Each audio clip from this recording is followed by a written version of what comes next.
students, welcome back to my channel. In this video we will discuss the topic algebraic expression, chapter number 12, the class number 6. तो इसमें हम देखेंगे जो first exercise है 12.1 की, उसका फर्स्ट क्वेश्चन। तो पहला क्वेश्चन है the sum of A and B. तो इसका मतलब क्या है, ए और बी का सम। तो सम का मतलब हो जाता है प्लस। तो ए और बी का सम कितना है, तो इसका आंसर कितना आएगा, ए प्लस बी। ऐसे ही अब हम सेकंड सम देखते हैं। तो सेकंड सम दिया है the number z multiply by itself, कि नंबर जो z है वो अपने ही टेबल पे मल्टीप्लाई हो रहा है, मतलब z के साथ ही मल्टीप्लाई हो रहा है। तो इसको कैसे लिखेंगे, z into z equal to z का स्क्वायर। आगे थर्ड एग्जाम्पल देखते हैं the product of x y added to the product of m and n. तो इसको कैसे लिखेंगे, प्रोडक्ट का मतलब होता है मल्टीप्लाई। तो मल्टीप्लाई किसका, एक्स एंड वाई। तो एक्स वाई का मल्टीप्लाई कितना आता है, एक्स और वाई का मल्टीप्लाई कर दिया मैंने, x into y added to the, added मतलब plus, added to the product of m and n, मतलब प्लस करना है किसमें से, एम और एन की मल्टीप्लाई में। तो इसको आंसर क्या लिखेंगे, एक्स वाई, जो एक्स वाई का प्रोडक्ट है वो उसका एड किसके इक्वल है, एम और एन के प्रोडक्ट के साथ। नेक्स्ट है the quotient of p by 5। तो क्वोशिएंट ऑफ पी का मतलब, p बाय 5 का मतलब क्या होता है, डिवाइड। तो इसको लिखेंगे p by 5 is multiply by q। तो इसको मल्टीप्लाई किसके साथ कर देंगे, q के साथ। तो आंसर कितना आया, p by 5 pq by 5। Next fourth sum दिया है, फिफ्थ सम दिया है the 1/2 of the z added to the twice the number t। तो फिफ्थ सम में दिया है 1/2 ऑफ, 1/2 कितना होता है, 1/2, और ऑफ का मतलब कितना होता है, मल्टीप्लाई। ऑफ लिखते हैं मल्टीप्लाई के लिए, 1/2 ऑफ z मतलब 1/2 मल्टीप्लाई z। आगे लिखा है एड, एड का मतलब कितना हो जाएगा, plus two the twice the number t। तो ट्वाइस का मतलब होता है जैसे 2 टाइम, अगर थ्राइस लिखा हो तो 3 टाइम। तो ट्वाइस लिखा है तो ट्वाइस कितना हो जाएगा, 2 टाइम्स कितने को, ऑफ के नंबर कितना है, t के साथ। तो आंसर कितना आया, 1/2 z प्लस 2t। तो ये तो फिफ्थ सम था। आगे सिक्स्थ सम देखते हैं, sum of square of number x and z, मतलब दो नंबर का जो स्क्वायर है उसको क्या करना है, ऐड। तो इसमें क्या आ जाएगा, सिक्स सम में सम ऑफ स्क्वायर मतलब x का स्क्वायर प्लस z स्क्वायर। तो ये तो थी इसकी एग्जांपल। आगे लिखा है सेवन सम में sum of number x and y is subtract from the product x y। तो इसमें क्या लिखेंगे, ये देखो जो दो टर्म्स का, जो दो एक्सप्रेशन का जो सम है x और z का, उसको सब्ट्रैक्ट किसमें से करना है, x और y में, x y के प्रोडक्ट में। तो इसको कैसे लिखेंगे, इसका आंसर आएगा x y का जो प्रोडक्ट है उसमें से माइनस क्या करेंगे, इन दोनों के सम को। तो सम कितना आ गया, x प्लस z।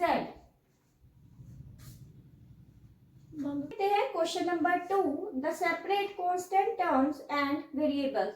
तो लिखा है 7 टर्म्स दी है, 7 x y 3x square by 2 72z by 3 minus 8z by 3 square. तो इसमें से देखते हैं कांस्टेंट कौन सा है। तो मैंने अपनी फर्स्ट वीडियो में पहले ही एक्सप्लेन कर दिया था कि कांस्टेंट क्या होते हैं और वेरिएबल्स क्या है। तो कांस्टेंट वो होगा जिसके साथ x या y की टर्म नहीं गिवन होगी। तो इसमें कांस्टेंट क्या आएगा, तो क्वेश्चन नंबर 2 का आंसर है, कांस्टेंट कितने हैं इसके, 1। तो वो क्या दिया है, 7। 7 इसलिए क्योंकि इसके साथ ना तो x दी है टर्म और ना ही y, तो ये हो जाएगा कांस्टेंट। आगे लिखा है वेरिएबल, तो वेरिएबल्स क्या होते हैं? वेरिएबल्स जो होते हैं अल्फाबेट और स्मॉल लेटर्स जो इनके साथ गिवन है, तो वो क्या है? वेरिएबल्स। तो इसमें वेरिएबल्स क्या है? एक्स वाई, तो ये वेरिएबल्स वाली टर्म्स है। एक्स वाई 3x² 72z/3 और -8z/3x²। आगे है क्वेश्चन नंबर 3। क्वेश्चन नंबर 3 है right the terms and factor. तो इसके हम टर्म्स निकालेंगे और फैक्टर निकालेंगे। तो फर्स्ट सम है 15x² + 3xy²। तो इसको टर्म में कैसे चेंज करेंगे? इसकी दो टर्म्स है, एक तो ये टर्म दी है, दूसरी ये टर्म्स दी है। तो ये दो टर्म्स होगी, तो आगे इसके फैक्टर निकालेंगे। तो इसका फैक्टर क्या आएगा? पहला 15, इसका आगे x है तो x के दो फैक्टर है, x² लिखा है तो 2 बार x, तो हमने इसको क्या कर दिया? सेपरेट करके लिख दिया। तो ये आ गई टर्म जो आप लिखोगे 15x² और 3xy²। तो ये इसके क्या आ गए? फैक्टर। तो फैक्टर क्या है इसके? 15x और x। ऐसे इसके भी देखेंगे फैक्टर क्या निकलते हैं? 3x, तो इसके निकलते हैं y और y। तो ये इसके आगे बन गया फैक्टर। ऐसे ही अगली एग्जांपल देखते हैं। Example number 2। इसमें दिया है -7x² yz + 3x² z + 2xyz²। तो इसमें भी पहले हम देखेंगे कि कितनी टर्म्स निकल रही है। तो टर्म्स है इसमें -7x² yz और नेक्स्ट दी है 3x² z और 2xyz²। तो आगे इसके क्या देखेंगे? फैक्टर। तो फैक्टर इसमें क्या आएंगे? तो ये तो माइनस है, तो माइनस को 1 के साथ लिख लेंगे। -1 7, इसको लिखेंगे x और एक और x, मतलब x² आ जाएगा इसमें, ये आ जाएगा y और ये आ जाएगा z। तो इसके फैक्टर क्या निकले?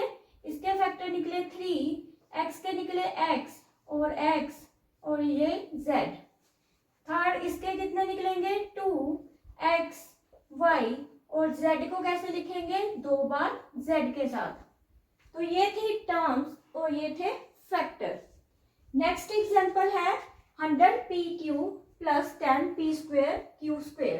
तो इसकी टर्म्स क्या आएंगी? टर्म आएगी इसकी 100pq और 10p² q²। तो फैक्टर क्या निकलेंगे इसके भी? फैक्टर आ जाएंगे इसके 10 100pq, सेपरेट करके लिख दिया इसको। तो इसके क्या आएंगे? 10pq। आगे हम देखते हैं the question number 4। The classify the following algebraic expression into monomial, binomial and trinomial.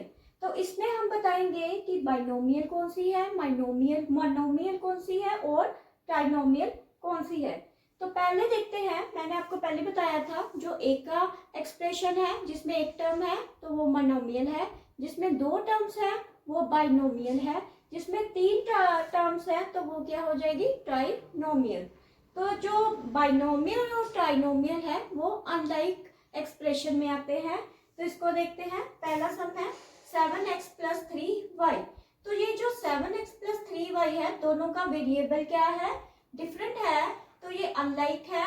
तो ये 2 का एक्सप्रेशन दिया हुआ है, 2 टर्म्स दी है 7x और 3y। तो ये क्या बन जाएगा? क्वेश्चन नंबर 4 का आंसर कितना है?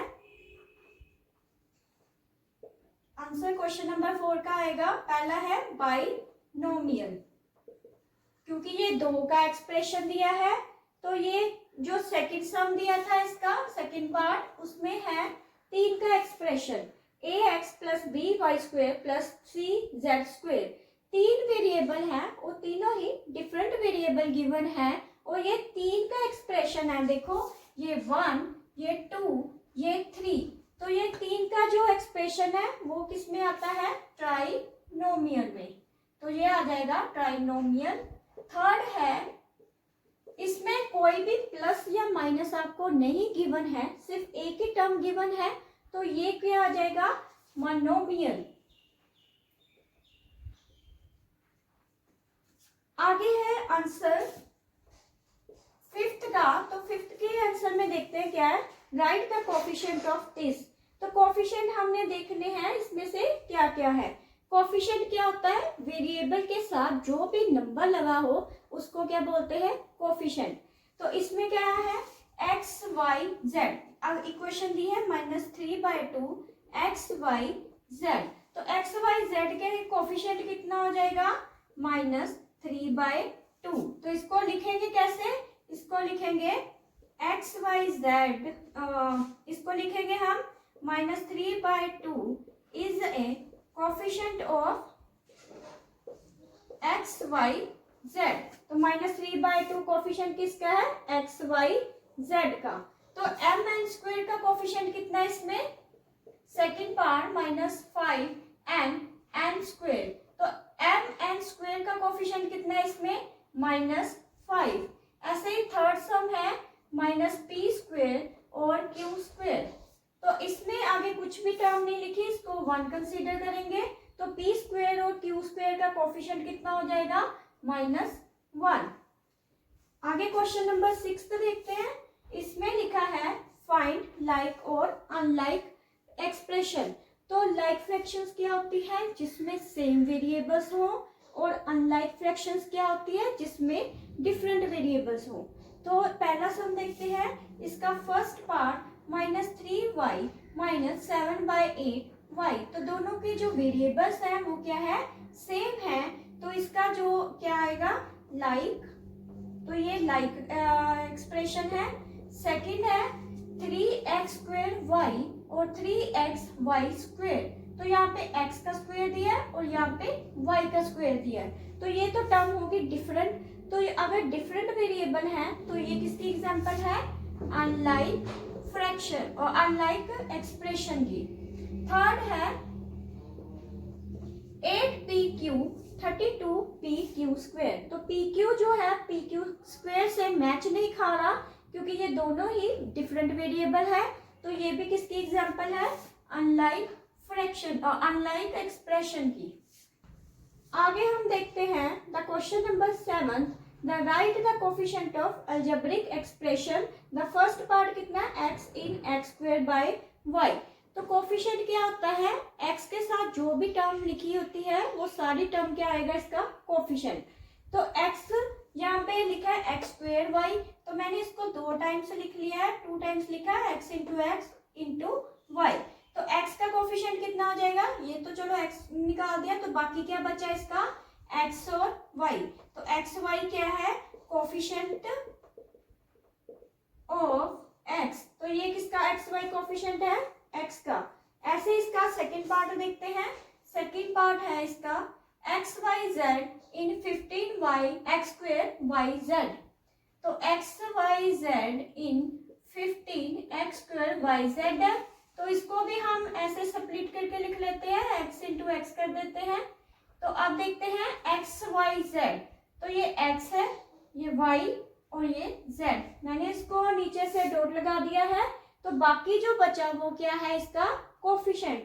तो कोफिशिएंट क्या आएगा इसका, 15, जिसपे मैंने डॉट नहीं लगाया वो है 15x।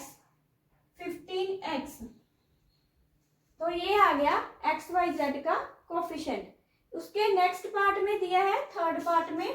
तो थर्ड पार्ट है इसका एक्स वाई इन x²y² प्लस 2x+3। तो एक्स वाई का कोफिशिएंट इसमें चेक करेंगे, तो इसको भी 2 टाइम्स लिखेंगे, इसको भी 2 टाइम्स लिख लिया, प्लस 2x+3। तो एक्स वाई देखिए किसमें है, तो इसमें है, ये लिखा है एक्स वाई। तो बाकी जो बचा एक्स वाई के साथ वो क्या है, एक्स वाई। तो ये तो इसका कोफिशिएंट हो गया एक्स वाई का। आगे इसमें कोई भी एक्स वाई की टर्म नहीं दी है, तो इसमें से नहीं निकलेगा। नेक्स्ट तो कांस्टेंट टर्म है, उसके पास कोई वेरिएबल नहीं है, तो बस आंसर आ गया x y. Terms and factor involving the diagram of first equation दी है 2x² y² plus xy z² plus zy। तो इसको हम क्या करेंगे, ट्री फॉर्म में कन्वर्ट करेंगे। पहले देखेंगे टर्म्स। तो पहली क्वेश्चन है 2x² y² plus xy z² plus zy। तो इसको पहले हम टर्म में चेंज करेंगे। तो ये टर्म कितनी आ गई, इसमें 3 टर्म्स है। पहली टर्म है 2x² y², सेकेंड टर्म है xy z², थर्ड है x y z और y। अब इसको क्या करेंगे, हम इसको आगे फैक्टर में चेंज करेंगे। ये है टर्म्स।